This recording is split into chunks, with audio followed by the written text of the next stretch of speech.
Ladies and gentlemen, fellow Toastmasters, and any welcome guests, Deepak Menon, DTM, has sent you a command. Integrity, excellence, service, and respect. These are the Toastmasters' core values, and therefore they are your core values. You must live these values as communicators, as leaders, as Toastmasters.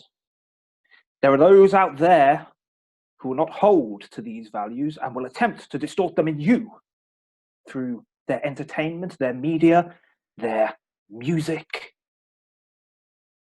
Do not let them dissuade you. Do not let them convince you. Have faith, have strength.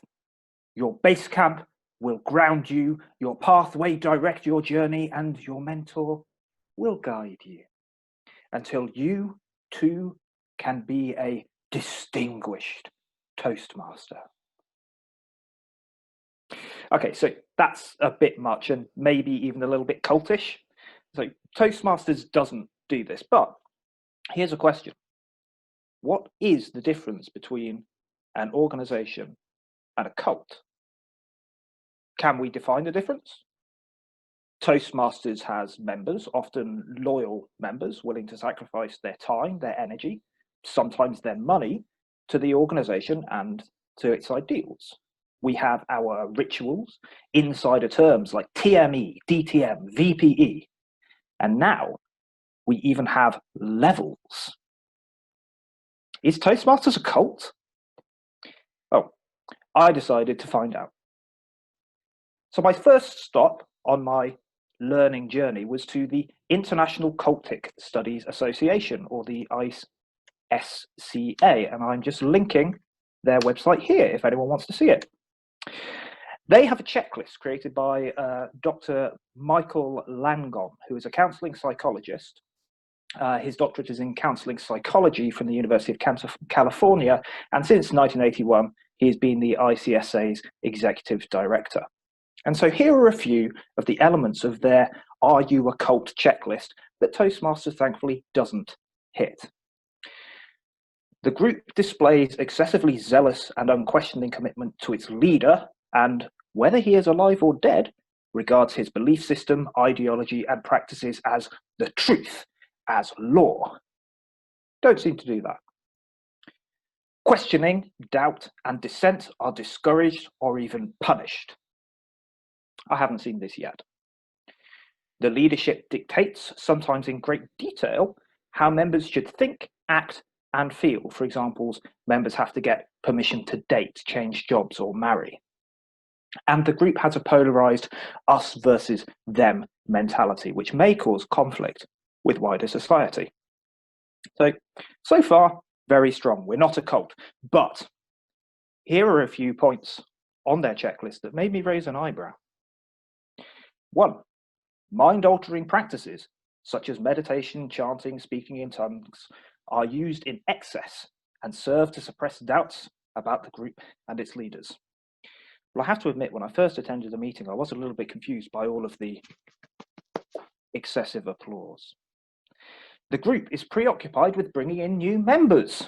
Ooh, Tim, you've been saying a lot that you want to get to 50 members, haven't you? Members are expected to devote inordinate amounts of time to the group and group-related activities. 3 meetings this week.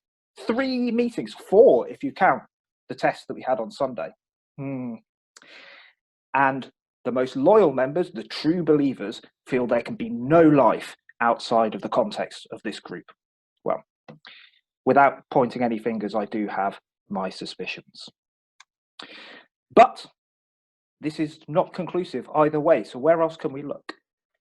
Well, there is another gentleman called Stephen Hassan, who is a licensed mental health professional, an expert on influence and brainwashing, and has authored the best-selling book Combating Cult Mind Control, and more recently, The Cult of Trump. Here we can see his website. And he developed what is called the BITE model, standing for behavioral control, information control, thought control, and emotional control. So let's have a look at behavior control. What don't we do? We don't promote dependence or obedience. We don't dictate with whom and where you live. We don't regulate how much you eat or drink. Wonderful. We're doing very well here. But what else is on behavior control? Modifying behavior with rewards and punishments, certificates, applause. Exploiting you financially. We've all worried about those exorbitant membership fees. And depriving you of 7 to 9 hours of sleep. It can only really be intentional that trying to work out a speech topic can leave one completely sleepless. So how about information control?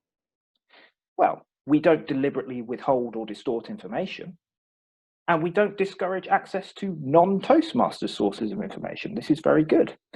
However, I would point out we do produce our own propaganda. On to T, thought control. Well, we don't instill a black and white us versus them, good versus evil style of thinking. And we certainly don't induce hypnotic trance states in order to indoctrinate our members. And we don't reject rational analysis or critical thinking. However, it might be thought that we change our identity, or at least our name, because here I am, Russell Anderson, CC. And of course, we only allow positive thoughts. I'm looking at you, evaluators. And finally, emotional control. Well, we don't instill irrational fears. We don't label some emotions as evil or sinful. And we don't promote feelings of guilt or shame. However, we do love bomb new members, making them feel so good about coming to our meetings that they desperately want to come back again and again for that approval. So are we a cult? Well, thankfully, I think no. Our score on the ICSA checklist is really quite low, without any of the major elements of zealousness or unquestioning following of leadership. And we also score fairly low on the BITE model for behavioral, information, thought, or emotional control. So now we can all rest safely, assured that we're not going to be sucked into one of those brainwashing cults. No, don't be afraid. Just get your friends to come along and join us. Yes, join us. On to Alan.